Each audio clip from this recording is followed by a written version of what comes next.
In 1981, a 79-year-old widow in Birmingham, Alabama, wrote in her diary that she had eaten the same three-ingredient supper for 47 nights straight. Her Social Security check that month was $221. Her rent was $165. She had $14 a week left for groceries, and somehow she made it work. That meal is number 8 on this list. Number 19 cost less than 30 cents to make in 1968. Number 3 was so common in nursing homes and rural kitchens that it appeared on church potluck sign-up sheets without a recipe. Everyone already knew. These 25 dinners were not poverty food. They were survival math, stretched out across linoleum kitchen tables in apartments that used to hold a husband, children, a whole life. Hit that subscribe button, because what your grandmother knew about feeding herself on nothing might be the most useful thing you learn this year. Let us count down the 25 forgotten three-ingredient dinners seniors made when the money ran out. Number 25, milk toast. Before there were vitamins, before there were meal replacement shakes, there was milk toast. 2 slices of white bread, toasted dark, buttered while still hot, and laid in a shallow bowl. Then warm milk poured over the top until the bread softened halfway through, but kept a crust at the edges. That was supper. 3 ingredients: bread, milk, butter. In 1962, a loaf of Wonder Bread cost 22 cents, and a quart of whole milk ran 26 cents. For a senior on a fixed income, this was the meal that appeared on bad days, the ones when the knees would not bend and the kitchen felt too far away. Milk toast required no chewing. It required no standing. You could make it in 3 minutes and eat it sitting in the same chair where you had been listening to the radio. Doctors used to prescribe it to recovering patients. Mothers fed it to sick children. By the 1970s, an entire generation of widowed Americans was living on it 3 nights a week and never telling a soul. A can of Van Camp's pork and beans cost 19 cents in 1965. A loaf of bread sat on the counter. Margarine sat in the refrigerator door. That was dinner. Heat the beans in a small saucepan. Toast 2 slices. Spread the margarine thick. Pour the hot beans across the top until the bread soaked through and the molasses sweet sauce ran toward the edges of the plate. This was an English habit that crossed the Atlantic with war brides in 1946 and lodged itself in the kitchens of working-class American widows. It was the supper that needed nothing else. No vegetable, no side. Beans had protein. Toast had carbohydrates. Margarine had fat. The whole plate cost 30 cents and filled a stomach until morning. Seniors who lived alone in studio apartments above hardware stores in small Pennsylvania towns ate this twice a week without complaint. The smell of warming beans drifted into the hallways. Neighbors knew exactly who was home. Number 23, egg in a hole. Cut a circle out of the center of a slice of white bread. Drop the bread into a hot skillet with a pat of butter. Crack an egg into the hole. Cover the pan for 2 minutes. That was it. 3 ingredients: bread, butter, egg. The yolk stayed soft. The white set firm against the bread. The crust browned in the butter until it crackled. For a senior with shaky hands and bad eyesight, this was a miracle of simplicity.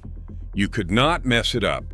You did not need to flip anything if you covered the pan. A dozen eggs cost 53 cents in 1958. A loaf of bread was 19 cents. The whole meal came in under a dime per serving.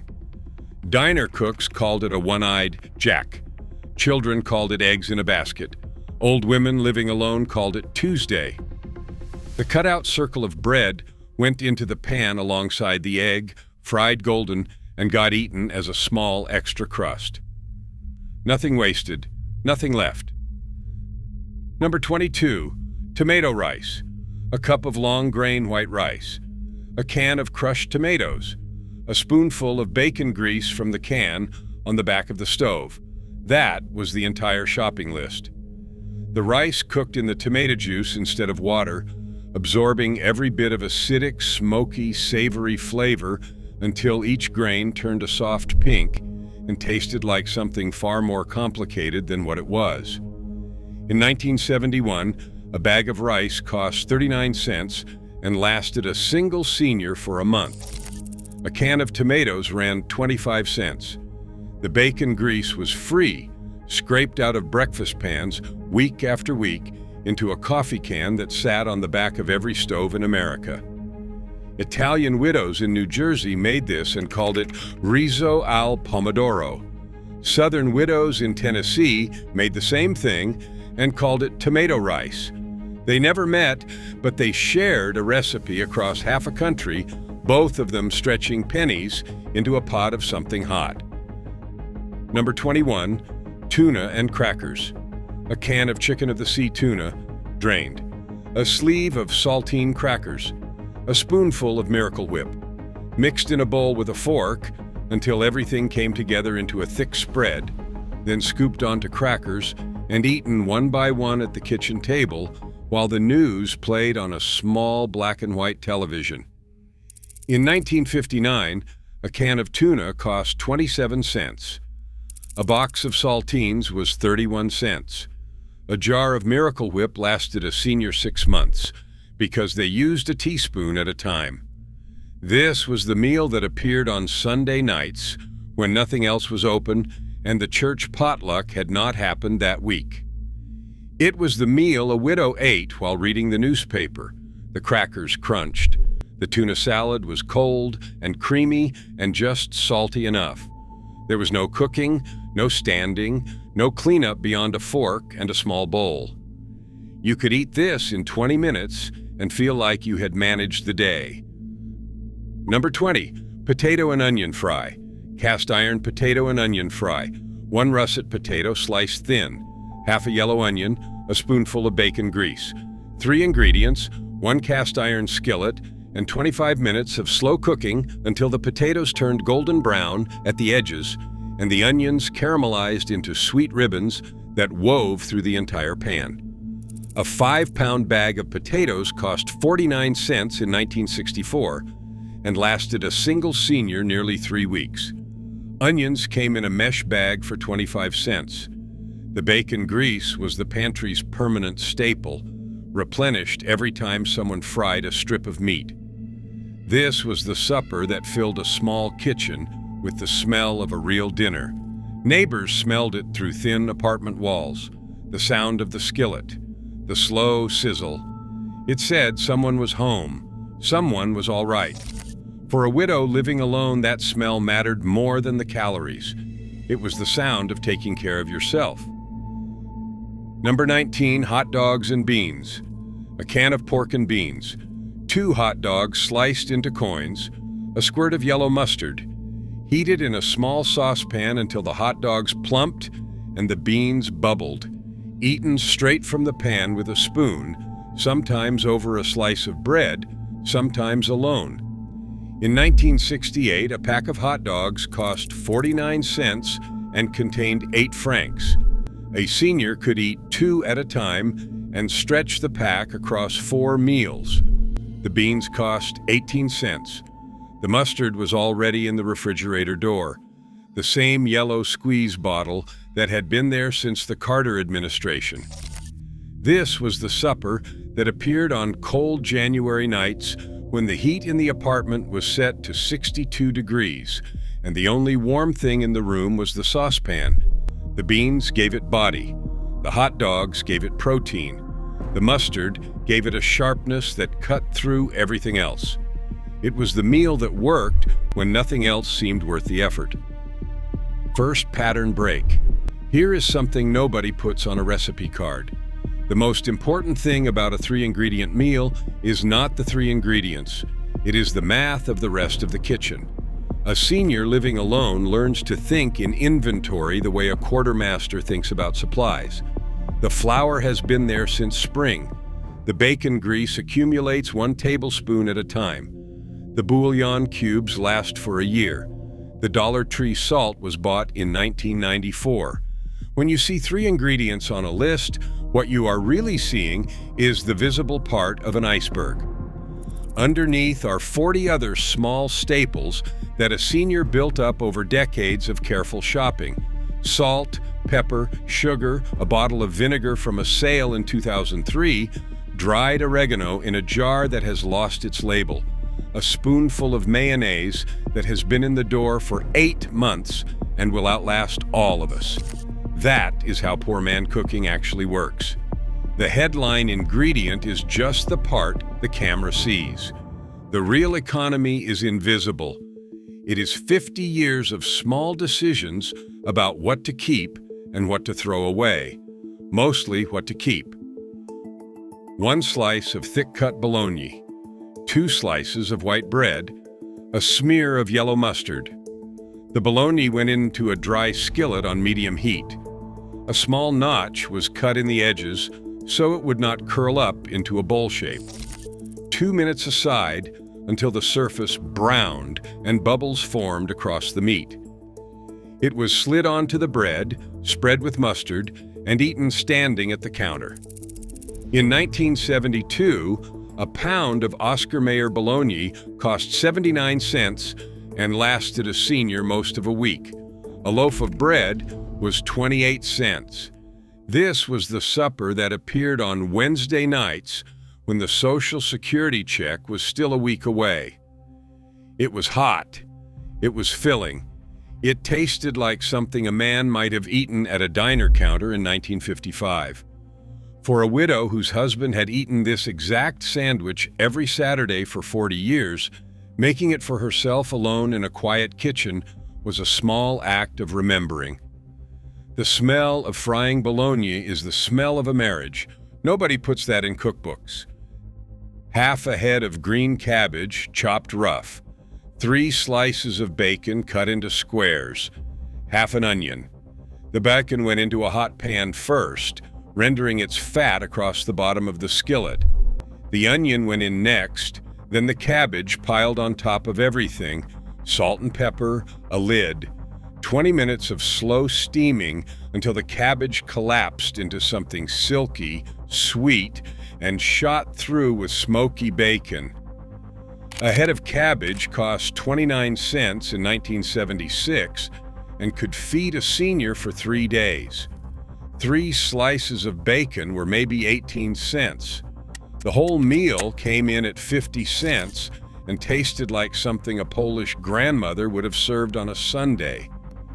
This was the supper that proved poor cooking did not have to taste poor. The fat from the bacon made the cabbage feel rich. The onion gave it depth. There was no way to make this badly.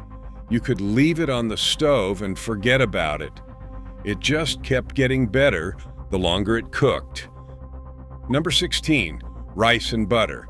This is the meal that nobody wants to admit they ate. A cup of cooked white rice, 2 tablespoons of real butter, a heavy pinch of salt, stirred in a small bowl until the butter melted into pools and the rice glistened, eaten with a spoon while staring out the kitchen window at the neighbor's bird feeder. In 1985, a 5-pound bag of rice cost $1.89 and lasted 6 weeks. A pound of butter cost $1.99 and lasted 3 months because a senior used a teaspoon at a time. This was the supper that appeared when the body did not want to eat anything complicated, and the mind did not want to think about food at all. It was warm, it was soft. It tasted of nothing except butter and salt, which is to say, it tasted like the simplest comfort there is. Japanese grandmothers eat the same thing and call it ochazuke when broth is added. American widows ate it plain because they did not know the broth was an option, and it did not matter. It worked. Number 15, buttered noodles with Parmesan. Egg noodles boiled until soft, a spoonful of butter, a shake of Kraft Parmesan from the green can. That was the entire dinner. The cheese melted into the butter and coated the noodles in a thin, salty, slightly funky sauce that tasted like an Italian grandmother's secret. A bag of egg noodles cost 49 cents in 1979. The green can of Parmesan cost $1.69 and lasted a senior 6 months because they shook it sparingly. This was the supper that Italian-American widows in Queens and Brooklyn ate on nights when their daughters did not call. The pot was small, the portion was small, but the meal sat warm in the stomach and tasted like every Sunday dinner the woman had ever cooked for someone else. There is a particular dignity in eating buttered noodles alone at a table set for one. The noodles do not know you are alone. They taste the same as they did when the table was full. Number 14, cream of wheat with butter. A packet of cream of wheat, a cup of milk, a pat of butter, stirred in a saucepan until thick, poured into a bowl, topped with the butter to melt slowly across the surface in a small golden lake. Eaten with a spoon. This was breakfast for most of America in 1955, but for seniors living alone in 1985, it was supper at least once a week. A box of cream of wheat cost $1.49 and lasted a month. A quart of milk was 89 cents. The butter was already in the refrigerator. The whole meal cost about 35 cents and required nothing but the ability to stir. For a senior with dental issues, missing teeth, or a stomach that had stopped tolerating heavy food, cream of wheat was a lifeline. It was warm. It was soft. It went down easy. And it sat in the stomach for hours, holding off hunger until morning. Doctors recommended it. Nurses brought it to homebound patients. Widows made it for themselves at 6 in the evening and called it dinner. Number 13, O8 meal and raisins. A cup of rolled oats, a handful of raisins, a splash of milk, cooked together in a small saucepan until the oats turned creamy and the raisins plumped into sweet, soft pockets that burst against the tongue. The result was warm, simple, and quietly comforting. In 1973, a canister of Quaker oats cost 59 cents and lasted 6 weeks for a single senior. A box of raisins was 39 cents. A quart of milk ran 38 cents. This was the supper that crossed every regional line in America. New England widows ate it. Appalachian widows ate it.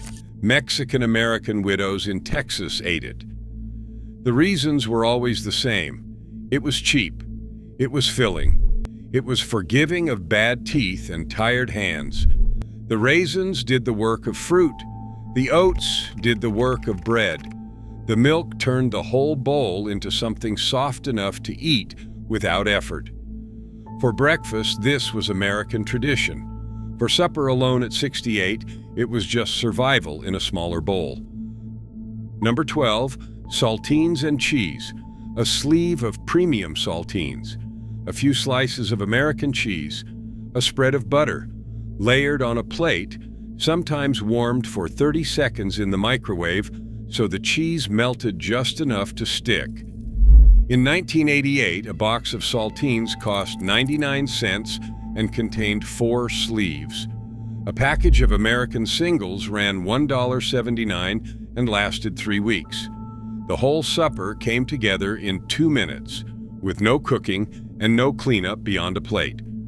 For a senior who was tired or in pain or simply not hungry but knew she had to eat something, this was the answer.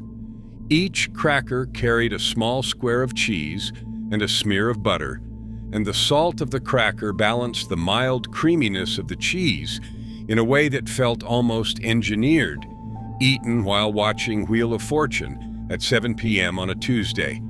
The plate held maybe 10 crackers. By the time Vanna White had turned the last letter, the plate was empty and the day was over. A quarter of a can of Spam, diced into cubes. A cup of cooked white rice. A splash of soy sauce. The Spam fried in its own fat until the edges turned crisp and brown.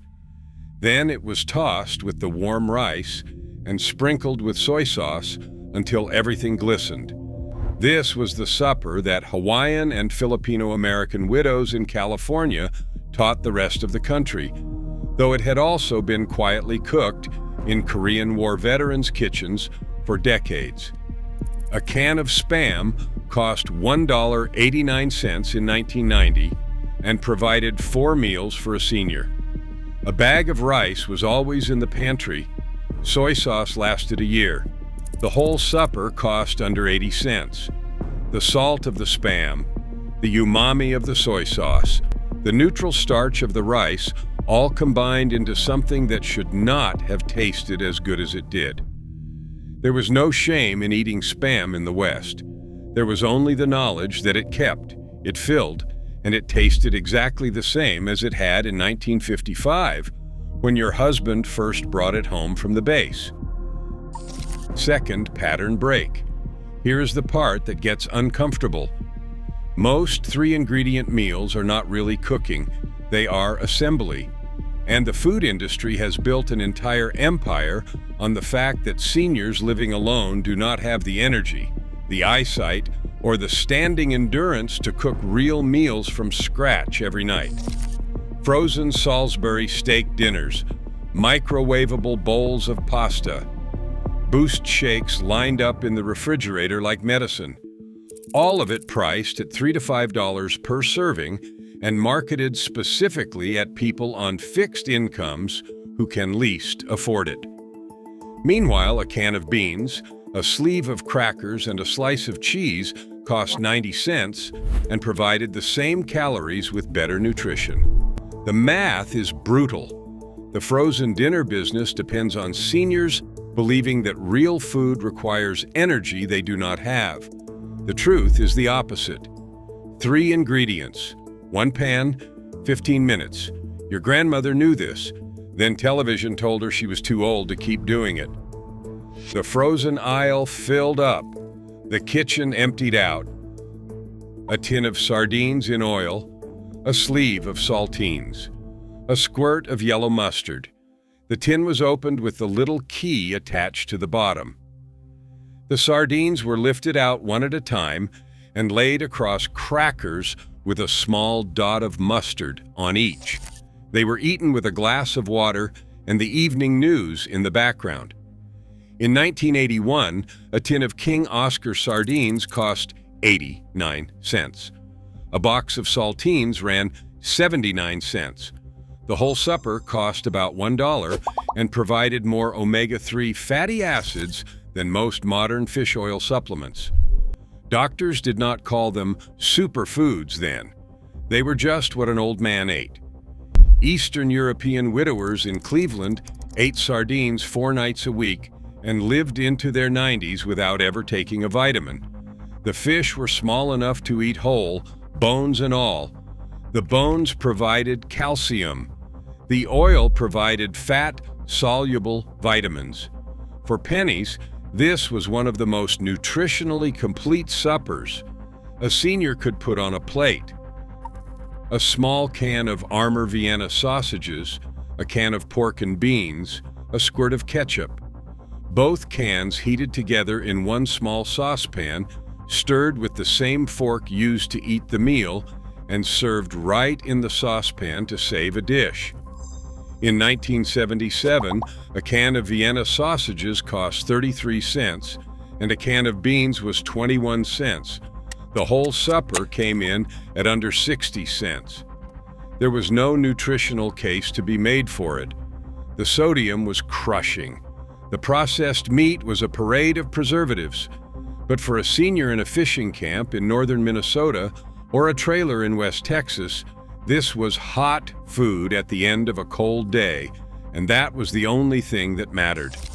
The Vienna sausages floated soft in the beans, like little cigars of mystery meat. The ketchup added sweetness. You ate the whole thing in 8 minutes and went to bed warm. Bachelors made this. Widowers made this.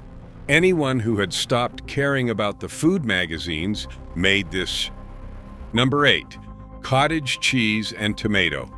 A scoop of cottage cheese, 1 sliced tomato, a pinch of salt and a grind of pepper. That was the supper. 3 ingredients on a plate, eaten cold, ready in 2 minutes. This was the meal that the widow in Birmingham ate for 47 nights. In summer, when the tomatoes came from a Hispanic grocer's outdoor bin at 6 for $1, this was a complete supper for a quarter. The cottage cheese provided protein. The tomato provided vitamin C and lycopene. The salt and pepper made it taste like something her mother had made on a porch in 1923. There is a particular kind of supper that requires no fire, no oven, no skillet, no boiling water. For seniors during the summer months, when air conditioning was a luxury and turning on the stove meant turning the apartment into an oven, cold suppers were the only way to stay sane. Cottage cheese and tomato was the queen of them. It was clean, it was light, it tasted like a kitchen window in July with a fan running in the background. 2 slices of white bread, a spread of Skippy peanut butter, a sliced banana, pressed together into a sandwich and eaten in the living room while the television played whatever was on at 6 o'clock. Simple. In 1969, a jar of peanut butter cost 49 cents and lasted a senior over a month. A loaf of bread was 24 cents. A bunch of bananas ran 10 cents a pound. The whole supper came in at under 30 cents. Elvis Presley made this sandwich famous. Sometimes he added bacon and fried it in butter, but the version that fed millions of widowed Americans through the 1970s was the simple one. No frying, no bacon, just 3 ingredients pressed flat on a plate. The peanut butter was protein, the banana was potassium and easy carbohydrates. The bread held it all together. For a senior who could not manage anything more complicated, this sandwich was a complete meal. And there was something deeply childlike about it, something that reached back through 50 years to a school lunchbox and a mother who packed it that morning with care. 1 can of chicken broth, 1 egg, a green onion sliced thin. Bring the broth to a rolling boil. Beat the egg with a fork, then pour it slowly into the pot in a thin stream while stirring, creating golden ribbons that float through like silk. In 1986, a can of College Inn broth cost 59 cents. An egg was 8 cents. The whole supper came together in 4 minutes for about 75 cents. Chinese-American widows in San Francisco taught their neighbors this trick over fence lines and at senior centers, and it spread quietly through the country as the perfect supper for someone who needed something warm but did not have the strength for anything more. The broth was hydrating. The egg was protein. It was the soup of recovery, of comfort, of single-bowl dignity. 3rd pattern break. Here is what nobody tells you about cooking for one. The grief of it is not in the food. The grief is in the leftovers. A pot of soup that should feed 4 feeds you for a week, and by Thursday you are eating it joylessly out of a Tupperware container in front of the television. 3 ingredient meals were a way to make a portion that ended on the same night it started. A small saucepan, a single plate, eaten and washed by 7:30 p.m. Seniors who learned to cook in small portions kept their kitchens working into their 90s because they cooked for the person they were now, not the family they used to feed. That is the hardest cooking lesson of all. Number 5, chicken bouillon and noodles. 2 chicken bouillon cubes, a handful of egg noodles, a pat of butter.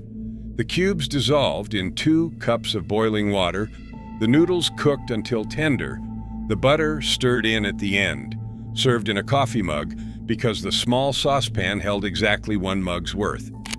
In 1974, A jar of Weiler's bouillon cubes cost 89 cents and contained 25 cubes, enough for a month of suppers.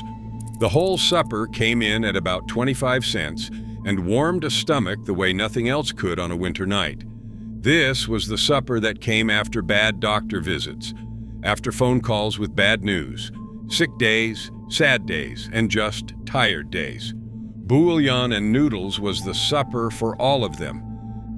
A cup of cooked grits, a handful of grated sharp cheddar, a pat of butter, stirred together in a saucepan until the cheese melted and the butter pooled in golden swirls across the top.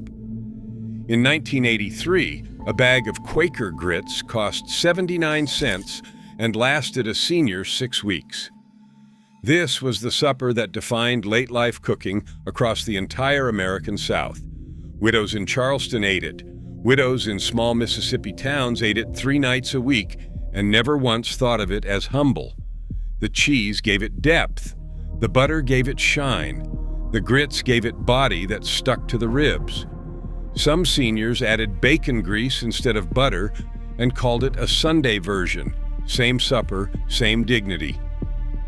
Number 3, pancakes from scratch.